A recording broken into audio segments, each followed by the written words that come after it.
sportifs et bienvenue dans cette nouvelle vidéo. Aujourd'hui je vais vous donner quelques points importants pour bien connaître votre corps et pour le garder en forme. Mais avant de commencer cette vidéo, je t'invite à cliquer sur le petit bouton rouge s'abonner, ça me ferait énormément plaisir. Toi ça te prend 2 secondes, ça te coûte rien.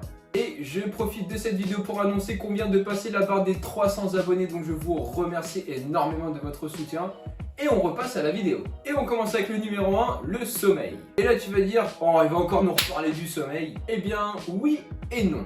En fait, le sommeil est bien trop sous-coté et ton corps en a énormément besoin pour bien se reposer. D'ailleurs j'ai fait une vidéo à ce sujet, je te mets une petite fiche juste ici ou ici, je sais pas encore où est-ce que ça va être après montage. Donc si tu veux aller la voir après cette vidéo, n'hésite pas. Donc bien te reposer va te permettre de rester en forme et d'éviter les blessures. Mais cela sert aussi à ne pas dérégler ton système hormonal et ton horloge biologique. Donc une bonne nuit de sommeil, c'est à peu près 8 heures de sommeil et avant minuit. Numéro 2, l'IMC. Alors là on va s'attaquer à un truc très connu, mais dont les informations ne sont pas toujours exactes. Alors déjà, IMC veut dire indice de masse corporelle. En gros, ça va venir calculer la corpulence d'une personne et dire si elle est obèse ou si elle est bien en surpoids ou alors assez maigre. Donc pour le calculer, c'est très simple, tu prends ta masse en kilogrammes, tu la divises par ta taille en mètres au carré et ça te donne un chiffre. Par exemple, moi je pèse 66 kg pour 1m75, je vais donc faire 66 divisé par 1,75 au carré, ce qui me donne 21,6. Une IMC de corpulence normale entre guillemets, c'est entre 18,5 et 25, donc avec 21,6 je suis pile au milieu. Et comme je le disais, c'est un indicateur de forme qui peut très vite devenir une source d'erreur, car le calcul ne prend en compte que deux paramètres, la taille et le poids. Mais par exemple, tu peux être lourd parce que tu as beaucoup de masse musculaire, ou alors au contraire beaucoup de masse grasse, ou alors des os lourds. Et donc ça, c'est pas pris en compte et ça peut te donner des résultats un petit peu biaisés. Par exemple, mon meilleur ami qui a bien voulu nous partager ses données fait 1m90 pour 107 kg et a donc une IMC de 29,5.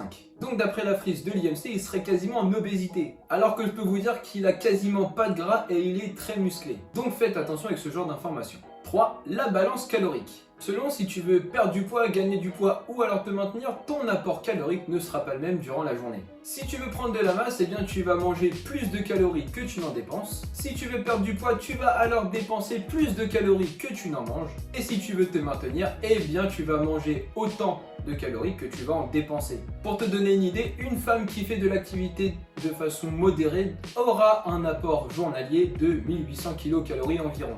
Et ça peut monter jusqu'à 2000 kcal si son activité physique est un peu plus intense. Chez un homme qui fait une activité de façon modérée, il aura besoin de 2100 kcal par jour et ça peut monter jusqu'à 2500-2700 selon si l'activité est plus intense. Ces chiffres sont bien sûr à prendre avec des pincettes et dépendent de ton activité physique mais aussi de ton métabolisme. Cela dépend donc de chacun mais c'est pour vous donner un ordre d'idée. Avec le métabolisme, en gros, plus ton métabolisme est rapide et plus tu vas brûler de calories durant la journée. Et ça, tu le modifies avec le sport et c'est pour ça que certains sportifs peuvent manger énormément de calories par jour mais ne grossissent pas. 4. Respecte ton corps pendant le sport.